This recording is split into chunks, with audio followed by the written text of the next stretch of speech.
Vice Foreign Minister Zhenmin said Monday that negotiations concerning regulations for the Asia Infrastructure Investment Bank are expected to be completed by the middle of this year. He added that the bank will be formally established and in operation by the year's end.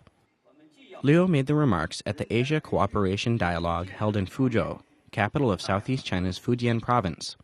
The AIIB will be a helpful supplement to existing multilateral development banks. It will be complementary to the Asian Development Bank and the World Bank in terms of promoting joint progress and harmonious development, as well as promoting regional economies and social progress.